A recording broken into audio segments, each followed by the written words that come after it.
ഞാൻ Mary Metilda stay inspired സീരീസിൻ്റെ പുതിയൊരു എപ്പിസോഡിലേക്ക് എല്ലാവർക്കും സ്വാഗതം. ഞാൻ റിട്ടയർ ചെയ്തിട്ട് 12 വർഷമായി. റിട്ടയർ ചെയ്യുമ്പോൾ എൻ്റെ മനസ്സിൽ ശക്തമായിട്ടൊരു ചിന്തയുണ്ടായിരുന്നു. സർവീസിൽ നിന്ന് വിരമിക്കുകയാണെങ്കിലും എനിക്കൊരു റിട്ടയർഡ് ലൈഫ് ഉണ്ടാകുന്നതല്ല. പലരും റിട്ടയർ ചെയ്യുമ്പോൾ പറയുന്നത് കേട്ടിട്ടുണ്ട്. എനിക്ക് റിട്ടയർഡ് ലൈഫിനെ കുറിച്ച് പല പ്ലാൻസും ഉണ്ട്.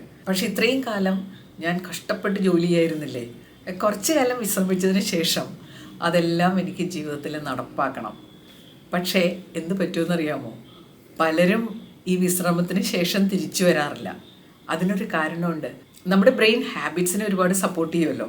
അതുകൊണ്ട് ചില കാര്യങ്ങൾ നമ്മളിങ്ങനെ ആവർത്തിച്ച് ചെയ്യുമ്പോൾ അതിലേക്ക് നമ്മൾ കണ്ടീഷൻഡ് ആവും. അപ്പം നമുക്കങ്ങനെ ഒരു പ്ലാൻ ഉണ്ടെങ്കിൽ റിട്ടയർ ചെയ്ത് കഴിഞ്ഞാൽ ഉടനെ അതിന് ശ്രമം നടത്തണം. എൻ്റെ വിഷയം മാത്തമാറ്റിക്സ് ആയിരുന്നു. പക്ഷേ സർവീസിൽ ഇരിക്കുമ്പോൾ തന്നെ ഈ പരിശീലന പരിപാടികളൊക്കെ നടത്താൻ അവസരം കിട്ടി. അതുകൊണ്ട് റിട്ടയർ ചെയ്തപ്പോൾ ഒരു കൺഫ്യൂഷൻ ഒഴിവായി. പരിശീലന പരിപാടികൾ തുടർന്നു കൊണ്ടുപോവുക. കാരണം അതൊരു വൈഡ് റേഞ്ചിലുള്ള ആളുകൾക്ക് കൊടുക്കാൻ പറ്റുന്ന ഒന്നാണ്. റിട്ടയർമെൻറ്റിന് ശേഷം ഞാൻ ചെയ്തുകൊണ്ടിരുന്ന പരിശീലന പരിപാടികൾ തുടർന്നു കൊണ്ടുപോകുന്നു. അപ്പോഴാണ് കോവിഡ് വന്നത്. കോവിഡ് വന്നപ്പോഴും ഒരു റിട്ടയർഡ് ലൈഫിലേക്ക് മടങ്ങാനുള്ള ഒരു സാഹചര്യം ഉണ്ടായി. പക്ഷെ എൻ്റെ തീരുമാനം ശക്തമായതുകൊണ്ട് ഞാനതിന് വഴിപ്പെട്ടില്ല. എൻ്റെ പരിശീലന പരിപാടികൾ ഓൺലൈനിലൂടെ നടത്താൻ ഞാൻ തീരുമാനിച്ചു. അങ്ങനെയാണ് ഞാൻ ചാനൽ തുടങ്ങിയത്. അപ്പോൾ ചാനൽ തുടങ്ങിയപ്പോൾ അതിൻ്റെ രൂപവും ഭാവവും ഒക്കെ മാറി. ഞാൻ ജീവിതത്തെക്കുറിച്ച് കൂടുതൽ ആഴത്തിൽ സംസാരിക്കാൻ തുടങ്ങി. ആഴത്തിൽ എന്ന് പറയുമ്പോൾ വളരെ ഗഹനമായിട്ടുള്ള കാര്യങ്ങളൊന്നുമല്ല. ഞാൻ ഫോക്കസ് ചെയ്തത് നമുക്ക് കിട്ടിയിട്ടുള്ള വലിയൊരു ഗിഫ്റ്റാണ് ജീവിതം. ഇതൊരു വലിയ ബ്ലെസ്സിങ് ആണ്. ഇത് ഏറ്റവും മനോഹരമായിട്ട് കൊണ്ടുപോകാൻ എന്തെല്ലാം ചെയ്യാം. അപ്പോൾ എനിക്കറിയാവുന്ന കാര്യങ്ങൾ, ഞാൻ പഠിച്ച കാര്യങ്ങളൊക്കെ ചാനലിലൂടെ ഞാൻ ഷെയർ ചെയ്യാൻ തുടങ്ങി. അപ്പോൾ ഞാൻ നേരത്തെ ചെയ്ത പരിശീലന പരിപാടികളിൽ നിന്ന് കിട്ടിയ ഉൾക്കാഴ്ച അതിനെ ഒരുപാട് സപ്പോർട്ട് ചെയ്തു. ചാനലിൻ്റെ കണ്ടൻറ്റ് തയ്യാറാക്കുന്നതിനിടയിൽ ഞാൻ ഇക്കിഗായി എന്നുള്ളൊരു പുസ്തകം വായിച്ചു. ജപ്പാനിലെ ഒക്കിനാവോ എന്ന പ്രദേശത്ത് വളരെ പ്രായമുള്ള ആളുകൾ എങ്ങനെയാണ് അടിപൊളിയായിട്ട് ജീവിക്കുന്നത് അതേക്കുറിച്ചുള്ളൊരു പുസ്തകമാണ്. അപ്പോൾ അതിൽ അവർ ഹൈലൈറ്റ് ചെയ്യുന്ന ഒന്നുണ്ട്, ഡു നോട്ട് റിട്ടയർ. വളരെ പ്രായമായാലും റിട്ടയർ ചെയ്യാതെ ഇരിക്കണമെങ്കിൽ നമുക്ക് ആവേശത്തോടു കൂടി നിരന്തരം ചെയ്യാനൊരു ആക്ടിവിറ്റി ഉണ്ടാവണം. ആ ആക്ടിവിറ്റിക്ക് 4 സവിശേഷതകൾ ഉണ്ടാവണം. 1, നമുക്കത് നന്നായിട്ട് ചെയ്യാൻ പറ്റണം. 2, അത് ചെയ്യുന്നത് കൊണ്ട് മറ്റുള്ളവർക്ക് പ്രയോജനം ഉണ്ടാവണം. 3, അത് ചെയ്യുമ്പോൾ നമുക്ക് നല്ല സന്തോഷം ഉണ്ടാവണം. 4, അതിൽ നിന്ന് സാമ്പത്തിക വരുമാനം കൂടി ഉണ്ടാവണം. ഇങ്ങനെ 4 സവിശേഷതകളുള്ള ഒരു ആക്ടിവിറ്റി നമുക്ക് കണ്ടെത്താൻ പറ്റിക്കഴിഞ്ഞാൽ പിന്നെ നമ്മളത് നിരന്തരം ചെയ്ത് വി വിൽ നോട്ട് റിട്ടയർ. അതിനെയാണ് ഇക്കിഗായി, പർപ്പസ് ഓഫ് ലൈഫ് എന്ന് പറയുന്നത്. അപ്പോൾ ഈ ചാനലൊക്കെ തുടങ്ങിയപ്പോൾ എനിക്ക് മനസ്സിലായി ഞാൻ എൻ്റെ ഇക്കിഗായി കണ്ടെത്തി. ഇപ്പോൾ റിട്ടയർഡ് ലൈഫ് വേണ്ടെന്നുള്ള എൻ്റെ ആഗ്രഹം ഏതായാലും ഇതുവരെ സാക്ഷാത്കരിച്ചിരിക്കുകയാണ്. അങ്ങനെ ചാനൽ തുടങ്ങിയപ്പോൾ ഒരുപാട് പേര് എന്നോട് ഇൻറ്ററാക്ട് ചെയ്യാൻ തുടങ്ങി, മെസ്സേജ് അയക്കാൻ തുടങ്ങി, ജീവിതത്തിലെ പല പ്രശ്നങ്ങളൊക്കെ ഡിസ്കസ് ചെയ്യാൻ തുടങ്ങി. അപ്പോൾ എനിക്ക് ബോധ്യപ്പെട്ടൊരു കാര്യമുണ്ട്. സത്യത്തിലെ ഈ പ്രശ്നങ്ങൾ നമ്മൾ ചില കാര്യങ്ങൾ പഠിച്ചു കഴിഞ്ഞാൽ, ചില കാര്യങ്ങളെക്കുറിച്ച് അവെയർ ആയാൽ, നമ്മുടെ മനോഭാവം ഒന്ന് മാറ്റിയാൽ സോൾവ് ചെയ്യാവുന്ന കാര്യങ്ങളാണ്. അതിനവരെ സഹായിക്കുന്ന തരത്തിൽ ഞാനൊരു കോഴ്സ് ഡിസൈൻ ചെയ്തു. പലപ്പോഴും പ്രശ്നങ്ങൾ ഡിസ്കസ് ചെയ്യുമ്പോൾ എനിക്ക് അനുഭവപ്പെട്ടിട്ടുള്ളൊരു കാര്യം, ഇതിങ്ങനെ കുറേ സമയം പറഞ്ഞിരിക്കുന്നു എന്നല്ലാതെ അതിനൊരു സൊല്യൂഷൻ കണ്ടെത്താൻ പറ്റാറില്ല. അതുകൊണ്ടാണ് ഇങ്ങനൊരു അപ്രോച്ച് ഞാൻ എടുത്തത്. ഞാനപ്പോൾ ഒരു കോഴ്സ് ഡിസൈൻ ചെയ്തു. പവർഫുള്ളായിട്ട് നമ്മുടെ അടുത്തുള്ളത് മനസ്സാണ്. ഇതിനൊരുപാട് സാധ്യതകളുണ്ട്. സാധ്യതകളെക്കുറിച്ച് നമ്മൾ അറിയുക മാത്രമല്ല, ഇത് നടപ്പിലാക്കണമെങ്കിൽ അതുമായിട്ട് ബന്ധപ്പെട്ട സ്കിൽസും ഡെവലപ്പ് ചെയ്യണം. അങ്ങനെ എല്ലാം കൂടി ചേർത്തിട്ടൊരു കോഴ്സ് ഡിസൈൻ ചെയ്തു. ആ കോഴ്സ് ഞാൻ നടത്താൻ തുടങ്ങി. പിന്നെ കോഴ്സ് ചെയ്ത ആളുകൾ വാട്സപ്പ് ഗ്രൂപ്പുകളായിട്ട് എൻ്റെ കൂടെ നിൽക്കാൻ തുടങ്ങി. അവരെല്ലാവരും എൻ്റെ കോൺടാക്ട് ലിസ്റ്റിലുണ്ട്. കുറച്ച് പേരൊക്കെ ഗ്രൂപ്പിൽ നിന്ന് പോയിട്ടുണ്ടാകാം, പക്ഷേ മെജോറിറ്റി ഇപ്പോഴും എൻ്റെ കൂടെ തന്നെയുണ്ട്. അപ്പോൾ ഇതിലുള്ള ആളുകൾ പരസ്പരം കണ്ടിട്ടില്ല, എന്നെ തന്നെ പലരും കണ്ടിട്ടില്ല. അങ്ങനെയാണ് അവർക്ക് വേണ്ടി ഞാൻ ചില ഓഫ്ലൈൻ പ്രോഗ്രാംസ് നടത്താൻ തുടങ്ങിയത്. ആദ്യത്തെ ഓഫ്ലൈൻ പ്രോഗ്രാം എൻ്റെ വീടിനടുത്തുള്ള മെർമെയ്ഡ് ഹോട്ടലിൽ വെച്ചാണ്, വൈറ്റിലയിലുള്ള. അപ്പോൾ ബാംഗ്ലൂരിൽ നിന്നെല്ലാം ആളുകൾ അതിൽ പങ്കെടുക്കാൻ വന്നു. അപ്പോൾ അവരുടെ സന്തോഷവും അവരുടെ ഇൻവോൾവ്മെൻറ്റും കണ്ടപ്പോൾ എനിക്ക് മനസ്സിലായി ഇത് കൊള്ളാവുന്ന ഒരു പരിപാടിയാണല്ലോ. അവർ വളരെ സന്തോഷത്തോടുകൂടി തിരിച്ചുപോയി. അടുത്ത തവണ നമ്മൾ കോഴിക്കോട് വെച്ചാണ് നടത്തിയത്. അപ്പോൾ ഒരു ദിവസം സ്റ്റേ ചെയ്ത് നമുക്ക് ട്രെയിനിങ് പ്രോഗ്രാമും പെർഫോമൻസും ഒക്കെ ആയിട്ട് അടിപൊളി ഒരു രാത്രിയും പകലും. മൂന്നാമത്തേതായപ്പോൾ നമ്മുടെ ഒരു ചിന്ത കണ്ടിന്യൂസ് ഇമ്പ്രൂവ്മെൻ്റ് ആണല്ലോ. ഇതുവരെ ചെയ്തതിൽ നിന്ന് കൂടുതൽ നന്നായിട്ട് എങ്ങനെ ചെയ്യാം, അപ്പോഴാണ് ചിലർ സജസ്റ്റ് ചെയ്തത് നമുക്കൊരു ടൂറിസ്റ്റ് പ്ലേസിലേക്ക് പോയി ഇതേ പരിപാടി നടത്താം. എനിക്ക് അങ്ങനെ ചെയ്യാൻ പറ്റിയ ഒരു സ്ഥലമായിട്ട് തോന്നിയത് മൂന്നാറാണ്. അപ്പോൾ അതിൽ പങ്കെടുക്കുന്നവരോട് എറണാകുളത്ത് വരാൻ പറഞ്ഞു. ഒരു ലക്ഷറി കോച്ച് അറേഞ്ച് ചെയ്തു. എല്ലാവരും കൂടി മൂന്നാറേക്ക് ഒരു യാത്ര. ഇതൊക്കെ നല്ല രസമായിരുന്നു കേട്ടോ. അപ്പോൾ മൂന്നാറേക്ക് യാത്ര ചെയ്യുമ്പോഴുള്ള ഒരു ഗുണം എന്താണെന്ന് വെച്ചാൽ, പണ്ട് നമ്മൾ കോളേജിൽ നിന്ന് ടൂറിന് പോയിട്ടില്ലേ, അതേ വൈബ്സോടുകൂടി ഒരു യാത്ര. അവിടെ ഒരു ഹോട്ടലിൽ സ്റ്റേ എല്ലാം അറേഞ്ച് ചെയ്തു. അങ്ങനെ 3 ദിവസത്തെ പ്രോഗ്രാം. സത്യം പറഞ്ഞാൽ അതിൻ്റെ ഹാങ് ഓവറിൽ നിന്ന് എല്ലാവരും ഇപ്പോഴും പോയിട്ടില്ല. അപ്പം നമുക്ക് മൂന്നാറേക്കുള്ള യാത്ര തുടങ്ങാം. അപ്പം ഞാൻ എല്ലാവരെയും മൂന്നാറിലേക്ക് കൂട്ടിക്കൊണ്ട് പോകാൻ പോവാണ്. ലക്ഷറി ബസ് അറേഞ്ച് ചെയ്തിരുന്നു. റിലാക്സ് കമ്പനിയുടെ ബസ്സാണ്. അപ്പോൾ ഇതെല്ലാം കോർഡിനേറ്റ് ചെയ്യാൻ ഒരു ഉഗ്രൻ കോർഡിനേറ്റർ ഉണ്ട് കേട്ടോ എനിക്ക്. 18 വയസ്സ് തുടങ്ങി എനിക്ക് പരിചയമുള്ള ആത്മബന്ധമുള്ള എൻ്റെ സ്റ്റുഡൻറ്റ് നജീബാണ് ബസ് എല്ലാം അറേഞ്ച് ചെയ്തത്. അപ്പോൾ ഞങ്ങളിങ്ങനെ ബസ്സിൽ ഇങ്ങനെ പോവാണ്. അപ്പോൾ പണ്ട് നമ്മൾ ടൂറിന് പോകുമ്പോൾ കോളേജിൽ നിന്നെല്ലാം, അപ്പോൾ നമ്മൾ അടിച്ചു പൊളിച്ചല്ലേ പോണത്, അതേ സിറ്റുവേഷൻ തന്നെ ബസ്സിൽ റീക്രിയേറ്റ് ചെയ്തു. ഈ ഗ്രൂപ്പിൻ്റെ പ്രത്യേകത ഇതിൽ ആബാലവൃദ്ധം ജനങ്ങളുണ്ട്. 5 വയസ്സ് തുടങ്ങി 72, 73 വയസ്സുള്ളവർ വരെയുണ്ട്. എല്ലാവരും ഏകമനസ്സോടുകൂടി ഇൻവോൾവ്മെൻറ്റ് കണ്ടപ്പോൾ എനിക്ക് വലിയ അത്ഭുതം തോന്നി. Age is just A number എന്നുള്ളത് അത്ര ശരിയല്ല. നമ്മൾ പ്രായമാകുമ്പോൾ ശരീരത്തിന് ചില അവശതകളൊക്കെ വരും. പക്ഷേ ഇവർ പ്രൂവ് ചെയ്തു കേട്ടോ, age is just A number. കാരണം കുറേ അധികം ആളുകൾ സീനിയേഴ്സായിരുന്നു. മൂന്നാറിലേക്ക് പോകുമ്പോഴുള്ള കാഴ്ചകൾ അപാരമല്ലേ. അതുമാത്രമല്ല, ചില സ്ഥലത്തൊക്കെ ഇറങ്ങി നമ്മൾ ഗംഭീര പെർഫോമൻസ് ആയിരുന്നു.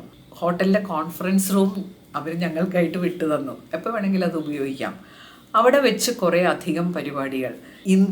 ഇന്ദുവാർ നേതാജി ഇതിലൊരു പാർട്ടിസിപ്പൻ്റ് ആയിരുന്നു. അപ്പോൾ ഇന്ദുവിൻ്റെ മകൻ്റെ പിറന്നാളാഘോഷം.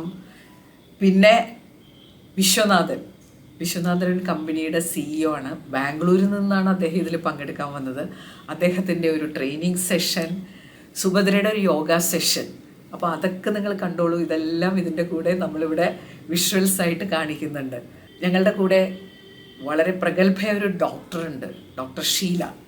അപ്പോൾ ഡോക്ടർ ഷീലയുടെ ആരോഗ്യത്തെക്കുറിച്ചുള്ള ഒരു ചെറിയ സെഷൻ, പിന്നെ ഡാൻസ്, പാട്ട്, ക്യാമ്പ് ഫയർ ഉണ്ടായിരുന്നു.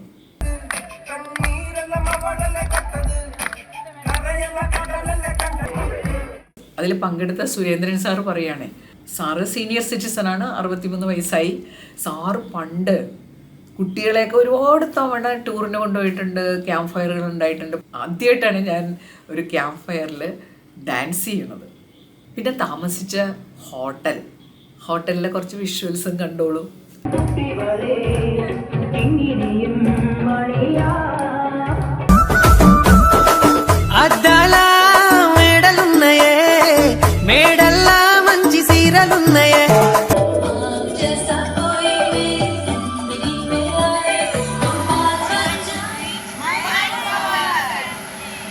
ഞാനല്ല ഇത്രയും സമയം പ്രോഗ്രാമിനെ കുറിച്ച് പറഞ്ഞത്. ഞാൻ കണ്ടക്ട് ചെയ്ത പ്രോഗ്രാമാണ്. ഞാനതിനെക്കുറിച്ച് അങ്ങനെയല്ലേ പറയൂ. എന്തായാലും പാർട്ടിസിപ്പൻസ് പറഞ്ഞ കാര്യങ്ങളും കൂടി നമുക്ക് ശ്രദ്ധിക്കാം. നല്ലൊരു ഫാമിലി എന്ന് പറഞ്ഞു കഴിഞ്ഞാൽ എല്ലാവരും ഒരേ ഒരു ലക്ഷ്യമുള്ളൂ, നമുക്ക് സന്തോഷിക്കണം. വേറെ ഒന്നുമില്ല. എല്ലാവരും ആ ഒരു സന്തോഷിക്കാനുള്ള അതിന് പറ്റിയ കാഴ്ചകളുള്ള ഒരു സ്ഥലത്തേക്ക് ഞങ്ങളെ കൊണ്ടുവരുന്നു. നിറയെ ഞങ്ങളുടെ മനസ്സിലായി ഗ്രീനറി നിറച്ചിട്ടാണ് ഞങ്ങൾ പോകുന്നത്. കോഴിക്കോടത്തെ ട്രിപ്പ് കഴിഞ്ഞിട്ടും ഇതേപോലെ ആയിരുന്നു. കുറേ ദിവസത്തിന് എന്തോ ഒരു സ്പെഷ്യൽ എനർജി നമ്മുടെ ഉള്ളിൽ ഇങ്ങനെ ഇരിക്കുക. എന്നിട്ട് വെറുതെ സന്തോഷം തോന്നുന്നു. ഒന്നിനും നെഗറ്റീവ് ഒന്നും എവിടെയും തോന്നാത്തൊരവസ്ഥ ഞങ്ങൾക്ക് തന്നത് ആ ട്രിപ്പായിരുന്നു. അതുകൊണ്ട് ഇനിയൊരു ട്രിപ്പ് ഉണ്ടെങ്കിൽ എന്തായാലും ഞാൻ പോകുമെന്ന് അന്നേ തീരുമാനിച്ചിട്ടുണ്ടായിരുന്നു. അതിയായ ആഗ്രഹം കൊണ്ടാണ് ഞാൻ ഈ ടൂറിന് വന്നത്. വെൽ ഓർഗനൈസ്ഡ് ആയിരുന്നു. അതിന് പ്രത്യേകം മാഡത്തിനോട് നന്ദി പറയും. എൻ്റെ ലൈഫില് എല്ലാവർക്കും ലൈഫിലൊരു മെൻറ്റർ വേണമെന്ന് പറയുമല്ലോ. ഞാൻ മെൻറ്ററായിട്ട് എടുത്തിരിക്കുന്നത് മാഡത്തിനാണ്. എപ്പോഴും നമുക്ക് എന്തെങ്കിലും വിഷമം എന്തെങ്കിലുമൊക്കെ പേര് വരുമ്പോൾ നമുക്കൊരു ആളുണ്ടല്ലോ, ഇതിൻ്റെ ഗ്രൂപ്പ് ഉണ്ടല്ലോ എന്നുള്ളൊരു ശക്തിയുണ്ട്. അതൊരു ശക്തിയാണ്. അത് കാരണം ഈ മൈൻഡ് പവർ ഫാമിലി എല്ലായ്പ്പോഴും ഓഫ്ലൈൻ മീറ്റ് വരുമ്പോൾ അറ്റൻഡ് ചെയ്യാൻ ഞാൻ അതിയായ താല്പര്യം കാണിക്കണം. ഇതിനൊരു കൂടിച്ചേരലിനെ ഇടവരുത്തിയ ദൈവത്തിനോട് ആദ്യമായി നന്ദി പറയട്ടെ. എന്തായാലും നന്നായി. എൻ്റെ വൈഫ് ഇങ്ങനെ ഒരു പരിപാടിക്ക് പോകുമ്പോൾ ഞാൻ ചോദിച്ചത് ആരെയും പരിചയമില്ലാതെ, ആരോടും നേരിട്ട് ബന്ധമില്ലാതെ, ഇതുവരെ നേരിട്ട് കാണാത്ത ഒരു ടീമിന്റെ കൂടെ പോകണോ എന്ന് ചോദിച്ചു. അതെ, ഒരുപാട് ദൂരെ. നമ്മുടെ കേരളത്തിന്റെ നാനാ ഭാഗത്തുള്ള ആൾക്കാരാണ് വരുന്നത്, ഒരു പരിചയമില്ലാത്ത ആളുകൾ. പക്ഷെ ഇവിടെ ഇപ്പോൾ എത്തിയപ്പോൾ മനസ്സിലായി, നമ്മൾ ജീവിതത്തിൽ എന്ത് ആർജിക്കുന്നു എന്നതിനേക്കാൾ ഉപരി നമ്മൾ ആർജിച്ച കാര്യം ഒരു സമൂഹത്തിന് വേണ്ടി എങ്ങനെ നല്ല നിലയിൽ വിനിയോഗിക്കാം എന്നുള്ള മെറ്റിൽഡ മേഡത്തിന്റെ ആ വിശാലമായ കാഴ്ചപ്പാടും അതുവഴി ഉണ്ടാക്കിയെടുത്ത ഒരു മനസ്സുള്ള ഒരു നല്ല ടീമിനെയുമാണ് നമുക്ക് ഇവിടെ കാണാൻ വേണ്ടി സാധിച്ചത്. അത് പറഞ്ഞു കൊടുക്കൽ മാത്രമല്ല, എന്റെ ജീവിതമാണ് എന്റെ സന്ദേശം എന്ന് പറഞ്ഞതുപോലെ അത് ജീവിതത്തിൽ ആ സന്തോഷം രാവിലെ മുതൽ നമ്മൾ കിടന്നുറങ്ങുന്നത് വരെ പ്രകടിപ്പിക്കുന്നത് നമുക്ക് നേരിട്ട് കാണാൻ വേണ്ടി സാധിച്ചു. ഇന്നലത്തെ നമ്മുടെ അവസാനം ഉണ്ടായ ഫയർ ഡാൻസിൽ ഉൾപ്പെടെ മാഡത്തിന്റെ സജീവ സാന്നിധ്യം പ്രായം ശരീരത്തിനല്ല മനസ്സിന് വന്നാൽ മാത്രമേ നമ്മൾ സൈഡാകൂ എന്നുള്ളതാണ് ഏറ്റവും വലിയ ഇതിൽ നിന്ന് കിട്ടിയ ഏറ്റവും വലിയ പാഠം. ആദ്യം പിന്നെ നജീബിനെ കുറിച്ച് ഒന്നും പറയാനില്ല. കോർഡിനേറ്റർ എന്ന് പറഞ്ഞു കഴിഞ്ഞാൽ എല്ലാം പൊന്തി കഴുത്തും കോളറും ഒക്കെ പൊന്തിച്ചിട്ട് സ്പേസ് ഫുൾ സ്പേസ് ഭയങ്കരമായിരുന്നു കേട്ടോ. ഞാൻ പിന്നെ നജീബിനെ ഇടയ്ക്കിടയ്ക്ക് ഇങ്ങനെ മെറ്റിൽഡയുടെ കൂടെ ഡാൻസ് ചെയ്യുന്നതും മഹാരാജാസ് കോളേജിൽ ഓരോ പരിപാടി ഫേസ്ബുക്കിലൊക്കെ കാണാറുണ്ട്. എന്നാലും ഭയങ്കര രസീനാണ് കേട്ടോ, ഭയങ്കര. എനിക്കുണ്ടോ തല പൊന്തി. അതുപോലെ മെറ്റിൽഡയെ പറ്റിയാണെങ്കിൽ മെറ്റിൽഡ ഞങ്ങളുടെ ആ ഒരു ബാച്ചിലെ സ്റ്റാർ ആയിരുന്നു, സൂപ്പർ സ്റ്റാർ എന്ന് പറഞ്ഞൊരു സ്റ്റാർ ആയിരുന്നു. പ്രസംഗത്തിനും ഓരോന്നിനും അന്നും മെറ്റിൽഡ നല്ല മിടുമിടുക്കിയായിട്ട് ഒരു 44 കൊല്ലത്തെ ഗ്യാപ്പിന് ശേഷം ഞങ്ങൾ നേരിട്ട് കണ്ടപ്പോൾ അതിലും വലിയ സന്തോഷമായി. ഇപ്പൊ പിന്നെ കണ്ടിന്യൂ ചെയ്തുകൊണ്ടിരിക്കുന്നു. എല്ലാവർക്കും നമസ്കാരം. ഞാനെന്താ പറയാ, ഞാന് വളരെ എല്ലാവരും പറഞ്ഞതുപോലെ ഞാൻ വളരെയധികം എൻജോയ് ചെയ്തു. ഞാൻ മെറ്റിൽഡ ടീച്ചർ ഇന്നലെ പറഞ്ഞില്ലേ, ടൂറിങ് ഓഫീസർ, അതുപോലെ ഞാൻ പല ഗ്രൂപ്പിൽ ടൂർ പോകുന്ന ആളാണ്. അപ്പോൾ പല ഗ്രൂപ്പിൽ ടൂർ പോകുമ്പം ഈ ഓൺലൈനിൽ ബുക്ക് ചെയ്തിട്ടൊക്കെ പോകുന്ന ഏജൻസികളുടെ കൂടെയാണ് മിക്കവാറും പോകാറുള്ളത്. പലതരത്തിൽ നമുക്ക് അറിയാൻ പാടില്ലാത്ത ആളുകളൊക്കെയാണുള്ളത്. മിക്കവാറും ടൂർ അവസാനിക്കുമ്പോൾ എന്തെങ്കിലും ഒരു പ്രോബ്ലത്തിൽ പോയി അവസാനിക്കാറുണ്ട്. ഒന്നുകിൽ താമസം ശരിയായില്ലെന്നോ അല്ലെങ്കിൽ ഭക്ഷണം ശരിയായില്ലെന്നോ അങ്ങനെ, അല്ലെങ്കിൽ കൂടെയുള്ളവർ കൂടുതൽ സംസാരിച്ച് അവിടെ പോയി നിന്ന് സമയം കളഞ്ഞ് അങ്ങനെ ചെറിയ ചെറിയ ഇഷ്യൂസ് വന്നിട്ട് ഉണ്ടാവാറുണ്ട്. ഈ മെറ്റിൽഡ ടീച്ചർ സംഘടിപ്പിച്ച ടൂറിൽ ഞാൻ മാക്സിമം എൻജോയ് ചെയ്തിട്ടുണ്ട്. ടീച്ചറിൻ്റെ കൂടെയുള്ള എൻ്റെ ഒരു കാലഘട്ടത്തെക്കുറിച്ച് ഞാൻ പറയേണ്ടി വരും. അങ്ങനെ പറയുമ്പോൾ ഞാൻ പറഞ്ഞല്ലോ, എനിക്കൊരു 35 വർഷം മുമ്പാണ് ടീച്ചറിനെ പരിചയമുള്ളത്. അപ്പോൾ ഞാൻ ആദ്യമായിട്ട് ടീച്ചറിൻ്റെ ഒരു ക്ലാസ്സിൽ അറ്റൻഡ് ചെയ്യുന്നത് ഞാൻ കളമശ്ശേരി പോളിടെക്നിക്കിൽ ഫസ്റ്റ് അപ്പോയിൻമെൻ്റ് ആയി അവിടെ വരുമ്പോൾ അവിടെ ഒരു വനിതാ സെല്ലുണ്ട്. അവിടെ സ്ത്രീ ശാക്തീകരണത്തിനൊരു ക്ലാസ് എടുക്കുന്നു. അത് ഇതിൽ നോട്ടീസിൽ കണ്ട പേര് മാത്രമേ എനിക്കറിയുള്ളൂ, നേരിട്ട് പരിചയമില്ലായിരുന്നു. അപ്പോൾ എൻ്റെ ഫ്രണ്ട് സൂസമ്മ ടീച്ചറിനെ അറിയാം. അപ്പോൾ ഞാൻ ഇതായി വരുന്നത് മേരി മെറ്റിൽഡ. അപ്പോൾ എനിക്ക് തോന്നുന്നു അതൊരു സംഭവമാണ്, വരുമ്പോൾ അറിയാമെന്ന് പറഞ്ഞു. അപ്പോൾ അങ്ങനെയാണ് ഞാൻ ആദ്യമായിട്ട് ടീച്ചറിൻ്റെ ക്ലാസ്സിൽ അറ്റൻഡ് ചെയ്യുന്നത്. സ്ത്രീ ശാക്തീകരണം എന്നെ ഒരുപാട് ശക്തിപ്പെടുത്തിയിട്ടുണ്ട്. ഇവർ വീട്ടിൽ കൊണ്ടുവന്നതിന് അപ്പൊ അത് വായിച്ചത് എനിക്ക് ടീച്ചറോട് ഭയങ്കര എന്താന്നറിയില്ല, ഇത്രയും ബഹുമാനം. എന്നെ പഠിപ്പിച്ച ടീച്ചേഴ്സിൽ പോലും എനിക്ക് ഇത്രയും ഒരു ബഹുമാനം തോന്നിയ ഒരാളുണ്ടായിട്ടില്ല. എന്താ വെച്ചാൽ ടീച്ചർ ചെറുപ്പത്തിൽ കല്യാണം കഴിഞ്ഞിരുന്നാണ് അതിൽ എഴുതിയിട്ടുണ്ട്. എന്നിട്ടും ടീച്ചർ ഇത്രയും പഠിച്ചു, ഇത്രയും ഡിഗ്രി. ടീച്ചർ ഡിഗ്രിയിൽ നിങ്ങൾ കണ്ടിട്ടുണ്ടാവും, ഭയങ്കര ഡിഗ്രിയാണ് ടീച്ചർ. ഞാൻ അതെല്ലാം വായിച്ച രണ്ട് ടീച്ചറെ ഒന്ന് കാണണം, എന്തായാലും ടീച്ചർക്ക് ഒന്ന് പരിചയപ്പെടണം, ഭയങ്കര ആഗ്രഹമായിരുന്നു. അപ്പൊ എങ്ങനെയാ ടീച്ചറിന് സാധിച്ചതെന്ന് അറിയില്ല. ടീച്ചറുടെ പുസ്തകം വിജയമന്ത്രങ്ങൾ എന്നിട്ടുള്ള പുസ്തകം, ആ പുസ്തകത്തിലൂടെയാണ് ഞാൻ ടീച്ചറെ പരിചയപ്പെടുന്നത്. അത് എന്റെ ഹസ്ബൻഡിന്റെ കോളേജിൽ ഒരു ടീച്ചർ ഒരു പ്രസംഗം അത് റിലീസായിരുന്നതിന് മുന്നേ നമുക്ക് കിട്ടിയിട്ടുണ്ട്. അപ്പൊ അത് വായിച്ച് വളരെ ഇൻസ്പയർഡ് ആയിട്ടായിരുന്നു സമയത്ത് എന്റെ മോള് എനിക്ക് ഒരു വീഡിയോ അയച്ചു, ടീച്ചർ ഒരു വീഡിയോ അയച്ചു. അപ്പൊ അതിലൂടെ ഞാൻ ടീച്ചറെ കൂടുതൽ അറിയാൻ തുടങ്ങി. അങ്ങനെ വന്നിരിക്കെ 2024 ടീച്ചറെ ഒരു ഇത് കണ്ടു. ക്ലാസ്സിൽ ജോയിൻ ചെയ്യണമെന്ന് ആഗ്രഹിച്ചു. അങ്ങനെ 20ാമത്തെ ബാച്ചിലെ പാർട്ടിസിപ്പന്റ് ആയിട്ട് ഞാൻ ജോയിൻ ചെയ്തു. കോഴിക്കോട് അവിടെ ചെന്ന് ഇറങ്ങുമ്പോ ഒരാളെന്നോട് ചോദിച്ചു, മെറ്റിൽഡ ടീച്ചറിന് ആരെങ്കിലും ആണോ ചോദിച്ചു. എന്നെ കണ്ടപ്പോ എനിക്ക് ഭയങ്കര സന്തോഷം തോന്നി. ഒരു രൂപസാദൃശ്യം ഉണ്ടെന്നാണ് പറയുന്നത്. അപ്പൊ ഓക്കെ, അതെനിക്കൊരു വലിയൊരു ഇൻസ്പിറേഷൻ ആവുകയും ചെയ്തു. ഈ ഓഫ്ലൈൻ മീറ്റിനെ കുറിച്ച് ചോദിച്ചു കഴിഞ്ഞാൽ ഒറ്റവാക്കിൽ പറഞ്ഞാൽ അടിപൊളിയായിരിക്കുന്നു എന്ന് പറയാം. അപ്പോൾ ഇതിങ്ങനെ അടിപൊളിയാകാനായിട്ടുള്ള കാരണം പല ഘടകങ്ങളും ഉണ്ട് അതിൽ. കാരണം ഇതിൻ്റെ ആ ഒരു പ്ലാനിങ്ങും ഓർഗനൈസിങ്ങും ഒക്കെ ടീച്ചർ വളരെ നന്നായിട്ട് ചെയ്തിട്ടുണ്ട്. അപ്പോൾ കാര്യങ്ങളെല്ലാം നന്നായിട്ട് നടന്നു. നല്ലൊരു ബസ്, അതുപോലെ നല്ല സ്റ്റാഫ് ഷിബിനും വിപിനും, നല്ല ഹോട്ടല്, നല്ല ഫുഡ്, അതുപോലെ ഓർഗനൈസർ. അപ്പോൾ ഇതെല്ലാം കൂടെ ചേർന്നതാണ് നമ്മുടെ ഈ ടൂർ. ഈ ഓഫ്ലൈൻ മീറ്റ് വളരെ നന്നായിരുന്നു. അപ്പോൾ നല്ല ക്ലാസ്സുകളൊക്കെ ഉണ്ടായിരുന്നു. അപ്പോൾ ഇവിടുന്ന് ഈ ഓഫ്ലൈൻ മീറ്റ് കഴിഞ്ഞുമ്പോൾ എന്താ കിട്ടുന്നതെന്ന് ചോദിച്ചു കഴിഞ്ഞാൽ കുറച്ച് ആരോഗ്യം കിട്ടും, കുറെ സന്തോഷം കിട്ടുന്നുണ്ട്.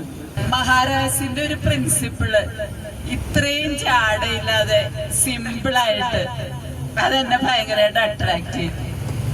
പിന്നെ മറ്റൊരു കാര്യം, നമ്മുടെ സമൂഹത്തിലെ സ്ത്രീകൾക്ക് ഒട്ടും എന്തോ ഒക്കെ ഭയങ്കര ഒരു ഇടുങ്ങിയ അന്തരീക്ഷത്തിലാണ് സ്ത്രീകള്. ന്യായമായ സ്വാതന്ത്ര്യം സ്ത്രീകൾക്ക് അനുവദിക്കണം. ആ സ്ത്രീ സ്വാതന്ത്ര്യം ടീച്ചറിന്റെ എല്ലാ വീഡിയോസിലും ഉണ്ട്. അതാണ് എനിക്ക് ഒത്തിരി സന്തോഷമായത്. എൻ്റെ റിട്ടയർമെന്റിന്റെ സമയത്ത് ഞങ്ങൾക്ക് ഗിഫ്റ്റ് തന്നുകൊണ്ട് മാനേജർ പറയുമായിരുന്നു, ടീച്ചർ ഇനി എന്ത് ചെയ്യും? അപ്പൊ എനിക്കറിയായിരുന്നു എനിക്ക് ചെയ്യാൻ ധാരാളം മേഖലകളുണ്ടാവും. ഞാനതല്ലെങ്കിൽ കണ്ടെത്തുമെന്ന് ഞാൻ ഉറപ്പായിട്ട് വിശ്വസിച്ചിരുന്നു. അപ്പൊ എന്റെ അതേ വൈബുള്ള പോസിറ്റീവായിട്ടുള്ള ഒരു ടീമിന്റെ കൂടെ ഞാൻ മൂന്നാറിന് മുന്നേ വന്നിട്ടുണ്ട്. പക്ഷെ ഇതുപോലെ പോസിറ്റീവായ ഒരു ടീമിന്റെ കൂടെ നമ്മുടെ മനസ്സാഗ്രഹിക്കുന്ന പരിപാടികളുമായിട്ട് ഇങ്ങനൊരു ടൂറ് ഭയങ്കര ഒരു സന്തോഷം തരുന്നു. എല്ലാവരും ഒരുപാട് നല്ല കാര്യങ്ങളൊക്കെ പറഞ്ഞു. ചിലപ്പോഴെങ്കിലും നമുക്ക് ഈ പറയുന്നത് കേൾക്കുമ്പോഴേ ഒരു വെറുതെ പറയണതാണോ എന്നൊക്കെ തോന്നലുണ്ടാവാറുണ്ട്. പക്ഷെ അത് ഈ ഗ്രൂപ്പിൽ വരുമ്പോൾ ഉണ്ടാവാറില്ല. നിങ്ങൾ ശരിക്കും സിൻസിയർ ആയിട്ട് പറയുന്നതായിട്ട് എനിക്കൊരു ഫീൽ കിട്ടാറുണ്ട്. പിന്നെ നജീബ് പറഞ്ഞില്ലേ, ഞാനായിരുന്നു ഓർഗനൈസർ. എനിക്ക് അങ്ങനെ ഒരു സ്വഭാവമുണ്ട്. ഞാൻ എന്തെങ്കിലും ഉത്തരവാദിത്തം ഏറ്റെടുത്ത് കഴിഞ്ഞാൽ ഞാൻ ആർക്കും അത് പൂർണ്ണമായിട്ട് വിട്ടുകൊടുക്കില്ല. ഫൈനൽ ഞാൻ എപ്പോഴും എല്ലാം ശരിയാണോ ബസ്, കാരണം I am the person responsible. എന്ത് പ്രശ്നം ഉണ്ടെങ്കിലും അതിന്റെ റെസ്പോൺസിബിലിറ്റി ഞാനാണ് എടുക്കേണ്ടത്. അത് പ്രിൻസിപ്പൽ ആയിരുന്നപ്പോഴും അങ്ങനെയാണ്. ആ ഒരു കണ്ണ് എപ്പോഴും ഉണ്ടാവും. അപ്പോൾ ഇത് കാണുമ്പോൾ പലരും ചോദിക്കാറുണ്ട്, ടീച്ചറിന്റെ വാട്സപ്പ് ഗ്രൂപ്പിൽ എങ്ങനെ മെമ്പർ ആകാം? കോഴ്സ് അറ്റൻഡ് ചെയ്താലാണ് നിങ്ങൾക്ക് ഈ ഗ്രൂപ്പിൽ മെമ്പർ ആകാൻ പറ്റുക. 8 ദിവസം തുടർച്ചയായിട്ട് രാത്രി 8 മണി തൊട്ട് 9 മണി വരെ ഗൂഗിൾ മീറ്റിലാണ് ഈ പ്രോഗ്രാം നടത്തുക. നെക്സ്റ്റ് പ്രോഗ്രാം ഈ മാസം തന്നെയാണ്, ജൂലൈ 21 മുതൽ 28 വരെ. നിങ്ങൾക്കിത് കേട്ടിട്ട് പങ്കെടുക്കാൻ ആഗ്രഹം തോന്നുന്നുണ്ടെങ്കിൽ 9388605198 ഈ നമ്പറിലേക്ക് ഒരു വാട്സാപ്പ് മെസ്സേജ് അയക്കുക. ഡീറ്റെയിൽസ് ഞാൻ അയച്ചു തരാം. ഇന്നൊരു സ്പെഷ്യൽ വീഡിയോ ആയിരുന്നു. നിങ്ങൾക്ക് ഇഷ്ടപ്പെട്ടിട്ടുണ്ടെങ്കിൽ ഒന്ന് ഷെയർ ചെയ്യണം കേട്ടോ.